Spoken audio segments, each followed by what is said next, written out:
अस्सलाम वालेकुम मेरे प्यारे व्यूवर्स। उम्मीद है आप सब लोग खैरियत से होंगे। आज की वीडियो के आगाज़ से पहले आज की प्यारी सी दुआ, मगर एक बार दुरूद पाक पढ़ लीजिए ताकि हमारी दुआएं पर फरिश्ते अपनी आमीन लिख सकें।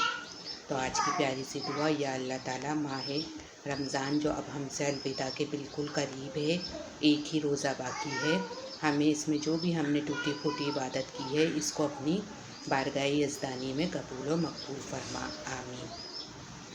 आज का मेरा टॉपिक है शवाल का चाँद यानी ईद उल फितर का चाँद, जो कि अब कल नज़र आ जाएगा इंशाअल्लाह। कल 30वां रोज़ा है, कल अफ्तार के बाद शवाल का चाँद नज़र आ जाएगा। तो शवाल का चाँद नज़र आने के बाद या आसमान की तरफ, क्योंकि शवाल के चाँद की शहादत तो मिल गई है कि कल शवाल का चाँद नज़र आ जाएगा, तो इंशाअल्लाह कल अफ्तार के बाद जब भी आपको मौका मिले आप आसमान की तरफ देख के ये काम लाजमी कर लीजिएगा। अगर ये काम आप कर लेते हैं तो पूरे साल ना सिर्फ आप अल्लाह के हिफ्ज़ व अमान में रहेंगे, बल्कि तरक्की में खूब मिलेगी और रिज़्क़ की वाफिर मिक़दार मुहैया होगी। वो काम जो कि आपने आसमान की तरफ देख के करना है,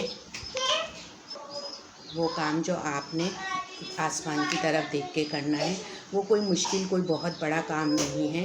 उम्मत मुस्लिमा में हमें हर रोज़ ही करना चाहिए, लेकिन क्योंकि शव्वाल का एक मकाम है, एक अहमियत है, ये एक ईद का दिन है, हम मुसलमानों का मजहबी त्यौहार का दिन है, तो इसकी फ़जीलत कुछ ज़्यादा है।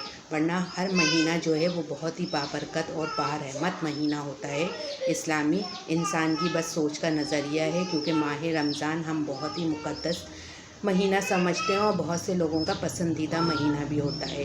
ज़रूरी नहीं कि आप आसमान की तरफ देख के कोई बहुत ही लंबी चौड़ी दुआएं करें, कोई बहुत ही लंबी चौड़ी अरबी की दुआएं पढ़ें, नहीं। बल्कि अगर आपको ऐसा होता है कि मेरे कुछ बहन भाई ऐसे हैं जिन्होंने मुझसे कहा कि वो कुरान शरीफ नहीं पढ़े हुए हैं और वो कुरान शरीफ पढ़ने की कोशिश कर रहे हैं, यानी तजवीद के साथ कुरान शरीफ पढ़ने की अब कोशिश कर रहे हैं, तो वो बोलते हैं कि हम कैसे अरबी की दुआएं याद करें।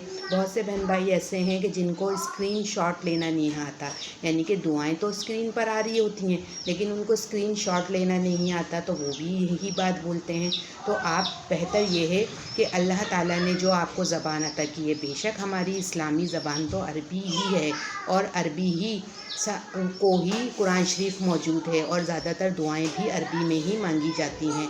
लेकिन अगर आपको अरबी नहीं आती, अरबी में दुआ मांगने का तरीका नहीं आता, तो अल्लाह ताला ने आपको जिस भी ज़बान अता की है, आप उसी ज़बान में, उन्हीं अल्फाज में रब ताला से जो कुछ भी शव्वाल का चाँद देख के मांगना चाहते हैं, आपकी जो कुछ भी जायज़ ख्वाहिशात हैं, आपकी जो भी मुश्किलात हैं, जो भी परेशानियां हैं, अपने रब्बिल करीम को जो है रमज़ान के रोज़ों का, रमज़ान की टूटी फूटी इबादतों का, इसका वास्ता दे के अपने रब को मनाने की कोशिश करें। आने वाले साल में अपने रब से जो है वो चीज़ें मांगें जिनकी आपको हाजत है, जिनकी आपको ज़रूरत है, क्योंकि रब ताला तो बिन मांगे ही मुसलमान को अता कर देता है। और अगर जो चीज़ हमें अता नहीं हो रही उसमें रब ताला की कोई ना कोई मसलियत है और इंसान को अल्लाह की रज़ा में ही राज़ी रहना चाहिए। तो लाजमी आप लोग कल ये कीजिएगा और इंशाअल्लाह अज़ीज़ कल जो है चाँद रात होगी, तो मैं चाँद रात की आपको अपनी रूटीन बताऊंगी, तो आप लोग मुझे कमेंट्स करके लाजमी बताइएगा कि आप लोग चाँद रात में क्या क्या करते हैं और किस तरीके से चाँद रात को गुजारना चाहिए और चाँद रात को गुजारने का सही तरीका क्या है। इंशाअल्लाह ये भी मैं आप लोगों के साथ शेयर करूँगी और मुझे उम्मीद है कि आपको मेरी वीडियो पसंद आई होगी। मेरी वीडियो पसंद आई है तो लाजमी से मेरे चैनल को सब्सक्राइब कीजिएगा, वीडियो को लाइक कर दीजिएगा और ज़्यादा से ज़्यादा इस मालूमात को शेयर कीजिएगा ताकि उम्मत मुस्लिमा में कोई भी मुसलमान इससे महरूम ना रहे। हमारी कोशिश है, बाकी इसका जज़ा और सज़ा देने की अख्तियार हमारे मालिक कायनात के पास है।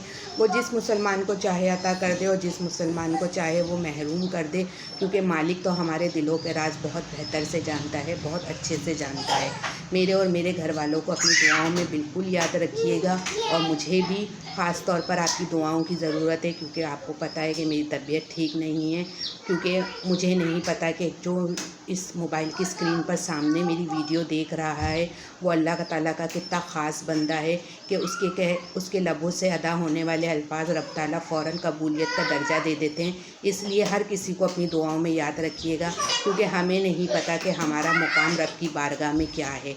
हमें नहीं पता कि रब हमारे लिए کیا ہمیں دینا چاہتا ہے اور کس چیز سے ہمیں محروم رکھنا چاہتا ہے، ہمیں اس کی رضا میں ہی راضی ہونا چاہیے۔ جزاک اللہ خیرہ۔